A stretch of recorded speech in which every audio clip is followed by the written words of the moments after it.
नमस्कार, मी आनंद पोहनेरकर आपल्या सर्वांचं महाराष्ट्रवाणी बातमीपत्रात स्वागत करतो।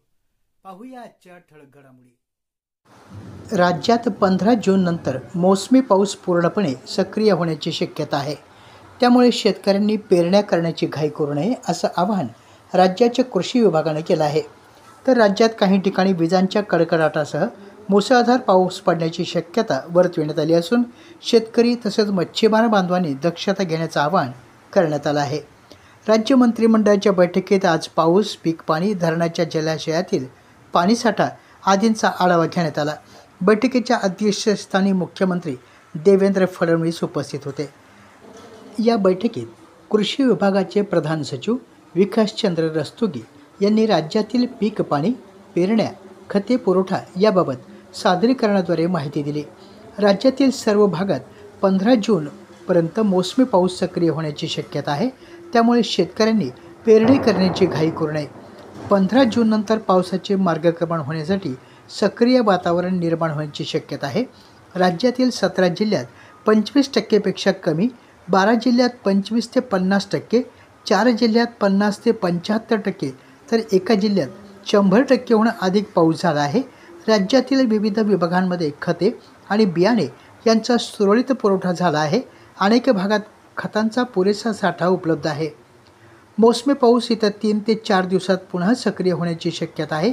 दक्षिण द्विकल्पीय भारताच्या भूभागातील कर्नाटकात 12 ते 15 जून दरम्यान आणि कोकण आणि गोवा येथे 13 ते 15 जून दरम्यान मुसळधार पाऊस पडण्याची शक्यता आहे, अशी माहिती वेधशाळेच्या संचालक शुभांगी गुप्ते यांनी सादरीकरणाद्वारे दिली।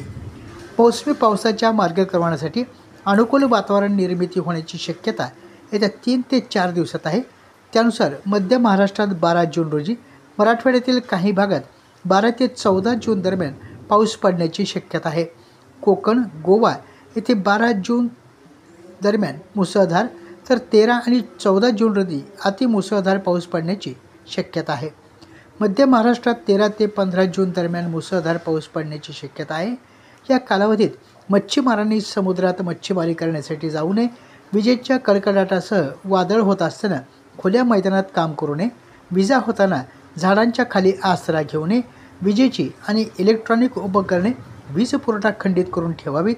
ओढा, तलाव, नदी आदी पाण्याच्या स्रोतापासून तात्काळ बाहेर पडावे। वीज वहन करणाऱ्या सर्व वस्तूंपासून दूर राहावे, अशा सूचना देण्यात आल्या आहेत। राज्यातील सर्व प्रमुख धरणांमध्ये गेल्या वर्षीच्या तुलनेत चांगला पाणीसाठा असल्याचे आज मंत्रिमंडळाच्या बैठकीत सांगण्यात आले। परभणी शहर पाणीपुरवठा योजनेअंतर्गत येलदरी उद्भव येथील धर्मापुरी जलशुद्धीकरण केंद्रांपर्यंत पाणीपुरवठा करणाऱ्या पाईपलाईनच्या दुरुस्तीचे काम करण्यात येणार आहे। त्यामुळे धर्मापुरी जलशुद्धीकरण येथून परभणी शहराला करण्यात येणारा पाणीपुरवठा दिनांक 12 जून ते 14 जून या कालावधीमध्ये बंद राहणार आहे। दुरुस्तीचे काम पूर्ण झाल्यानंतर पाणीपुरवठा सुरळीत करता येणार आहे। त्यामुळे नागरिकांनी पाण्याचा जपून वापर करावा, असं आवाहन आयुक्त धैर्यशील जाधव यांनी केलं आहे। अखिल भारतीय पंचायत देवगिरी प्रांत लीगल सेल अर्थात विधी आघाडीच्या प्रमुखपदी परभणी येथील ॲडव्होकेट संजय केकान यांची निवड करण्यात आली। छत्रपती संभाजीनगर येथे 9 जून 2025 रोजी देवगिरी प्रांत कार्यकारिणीच्या बैठकीत देवगिरी प्रांताध्यक्ष डॉक्टर विलास मोरे यांनी ॲडव्होकेट संजय केकान यांची निवड जाहीर केली। यावेळी पश्चिम क्षेत्रीय संघटन मंत्री नितीन काकडे, प्रांत संघटन मंत्री रामदास ठोंबरे, प्रांत सचिव ओंकार जोशी यांच्यासह पदाधिकारी उपस्थित होते। निवड झाल्याबद्दल ॲडव्होकेट केकान यांचे सर्व स्तरातून अभिनंदन करण्यात येत आहे।